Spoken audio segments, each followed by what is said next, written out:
So today I'm going to show you how to create various reports in your area Zoho books.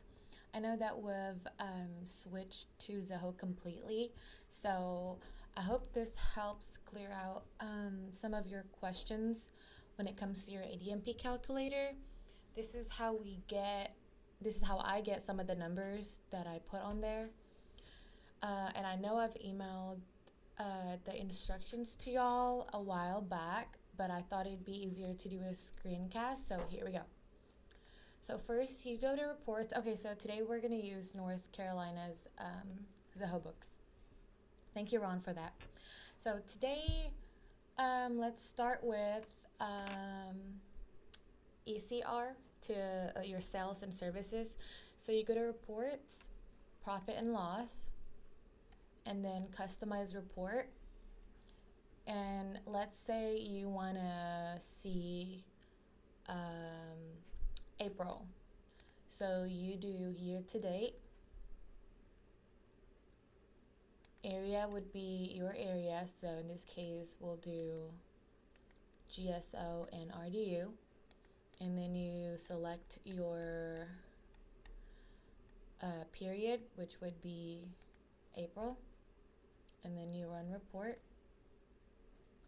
So that should be your number. If you had any sales, like supplies, during the month, it would show up here as well, but Ron doesn't.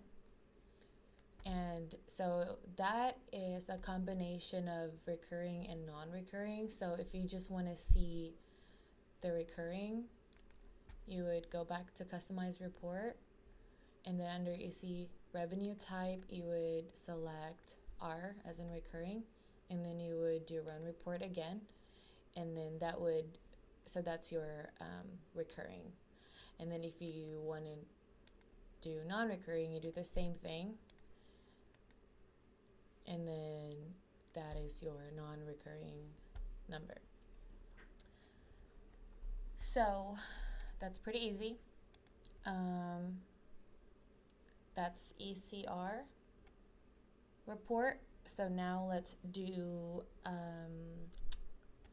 your NFP. So if you have your ADMP calculator open, I know I don't, but it's the NFP number. This is how I get the number. So you go back to reports, profit and loss, and you do the customized report again. Make sure you have year to date, your area, and then the right period. Leave everything else blank for the NFP report because you don't need that. And then you do run report, and then this right here is your NFP. If you have any UFLP, it would show up here as well. So it would be UFMP, and then underneath it or above it would say UFLP, and then the combination of those two numbers would be your NFP, would be the number that you see on your ADMP calculator.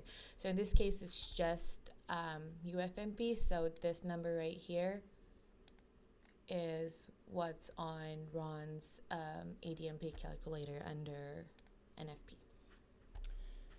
So that's done. So now let's do the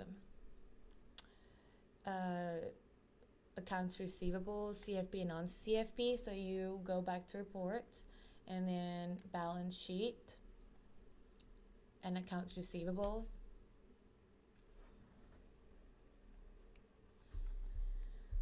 And here you do customize report.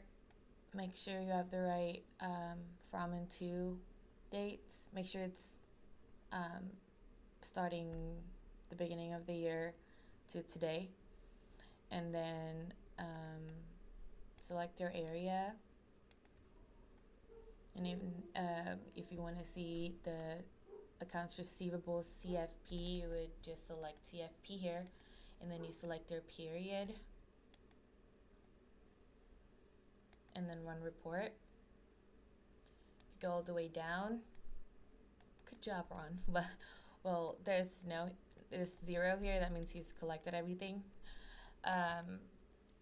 So that's your number, and that would be the number that he will see on his ADMP calculator under ARCFP. And then if you want to see non-CFP AR, you would just go back to customize report, and then under CFP you select non-CFP and then run report again. And then so in this case 600 would be the number you see on your ADMP calculator under non-CFP AR. So that's how I get my numbers.